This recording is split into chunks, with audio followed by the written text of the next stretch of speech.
नमस्कार दोस्तों आज हम बात कर रहे हैं पूर्व दिशा की। पूर्व दिशा का मकान अगर आपका है तो उसमें वास्तु अनुसार कौन कौन सी चीज़ें कहाँ होनी चाहिए, कौन सी चीज़ कहाँ नहीं आनी चाहिए, इसके विषय में हम आज चर्चा करेंगे। पूर्व दिशा का अगर आपका मकान है तो आपको ध्यान करना है, इसमें आपके पद नंबर 3 और 4 पे आपका मुख्य द्वार बना सकते हैं। नॉर्थ ईस्ट कॉर्नर में मेन डोर नहीं आएगा, साउथ ईस्ट कॉर्नर में मेन गेट या मेन डोर आप नहीं बना सकते।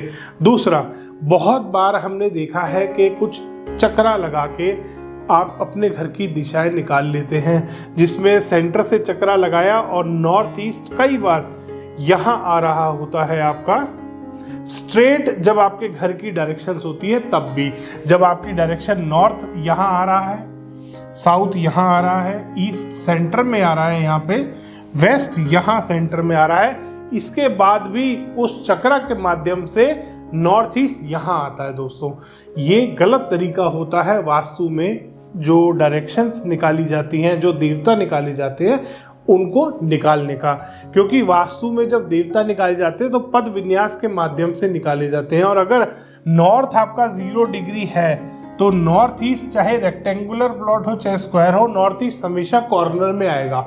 अगर ये 0 डिग्री है, अगर ये टिल्टेड है तो जरूर नॉर्थ ईस्ट टिल्ट होगा, हिलेगा। अगर नॉर्थ वेस्ट की तरफ गया हुआ है तो नॉर्थ ईस्ट भी थोड़ा सा आगे बढ़ेगा। नॉर्थ ईस्ट, ये नॉर्थ अगर ईस्ट की तरफ आया हुआ है तो थोड़ा सा नॉर्थ ईस्ट नीचे की तरफ जाएगा। तो इस चीज़ का आपको खास ख्याल करना है।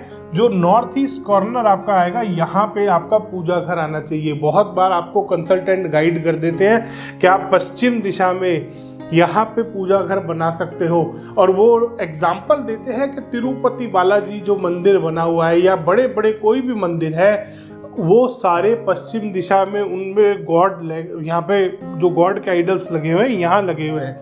आपको ध्यान करना है दोस्तों, ये आपके घर का मंदिर है। ये जो आप बना रहे हो ये आपके घर का मंदिर है, ये पर्सनल मंदिर है आपका। और वो जो मंदिर बने हुए वो सोसाइटी के हैं, कम्युनिटीज़ जो आपके लोग हैं, आम आदमी है, उनके लिए वो मंदिर ओपन है। उस मंदिर का वास्तु ग्रंथों में अलग दिया है, और ये जो आपके घर में मंदिर बनाया जाता है इसका वास्तु अलग तरीके से होता है। ये दो बहुत बड़े डिफरेंस होते हैं जो आम तौर पे जो 4 दिन के आचार्य बन जाते हैं वो नहीं समझ पाते, क्योंकि ग्रंथ उन्होंने पढ़े नहीं हैं। अगर मानसार या माया मतलब में से कोई भी ग्रंथ आप पढ़ेंगे, विश्वकर्मा प्रकाश में भी अगर आप 16 जो आपको एक्टिविटी जोन बताए गए हैं चारों तरफ, उसमें भी अगर आप देखेंगे तो उसमें आपको बताया है कि मंदिर, आपके घर में जो आप मंदिर बनाएंगे, पूजा का स्थान बनाएंगे, वो नॉर्थ ईस्ट डायरेक्शन में पूर्व की तरफ फेस करते हुए आपको पूजा करनी है। यानी कि गॉड के जो आइडल्स आप लगाएंगे ईस्ट वाली वॉल पे लगाएंगे, वेस्ट की तरफ फेस करते हुए। और जो सोसाइटी के मंदिर होते हैं उनमें वास्तु डिफरेंट तरीके से होता है, वो उसमें वेस्ट की साइड पे आपके सारे गॉड के आइडल्स लगाए जाते हैं। वो मंदिर डिफरेंट होते हैं, ये मंदिर डिफरेंट है। इसके बाद बात आती है नैऋत्य कोण में बहुत बार ओवरहेड वाटर टैंक बनवा देते हैं वास्तु कंसल्टेंट। ये भी एक बहुत गंभीर वास्तु दोष होता है। आमतौर पे हमने घरों में देखा है साउथ वेस्ट में नीचे यहाँ पे मास्टर बेडरूम आ रहा होता है, यहाँ पे बेड लगा हुआ है, घर के मुखिया का बेड लगवा दिया, उसके ऊपर ओवरहेड वाटर टैंक रखवा दिया। ये भी एक बहुत गंभीर वास्तु दोष बनता है। आपका जो ओवरहेड वाटर टैंक है वो पश्चिम के मध्य में आएगा, वेस्ट डायरेक्शन के मिडल में यहाँ पे आपका ओवरहेड वाटर टैंक आ सकता है। इसके अलावा नॉर्थ वेस्ट की तरफ आप अपना ओवरहेड वाटर टैंक लेके जा सकते हैं। इस वाले एरिया में यहाँ पे भी ओवरहेड वाटर टैंक के लिए सही स्थान मिलता है आपको। तो दोस्तों, इन बातों का खास ख्याल करना है। इसके बाद बहुत सारे कंट्रीज में हमने देखा, यूएस में, यूके में, कनाडा में, आम तौर पे कोई ना कोई जो ब्रह्म स्थान है उसमें यहाँ पे कोई पाउडर टॉयलेट आ रहा होता है। ये भी एक काफ़ी गंभीर वास्तु दोष बनाता है।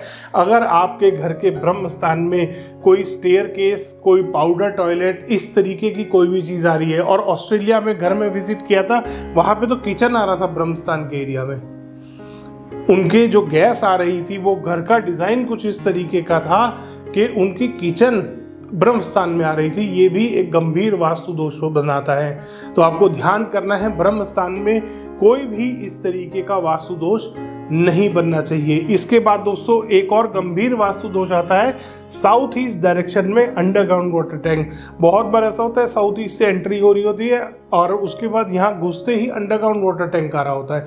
ये भी एक काफ़ी गंभीर वास्तु दोष बनाता है। इस तरीके के वास्तु दोषों से आपको बचना है ताकि आप भी अपने ईस्ट फेसिंग मकान में आराम से रह सकें। धन्यवाद दोस्तों, वीडियो पसंद आया तो इसको लाइक करें, शेयर करें और चैनल को सब्सक्राइब करना ना भूलें।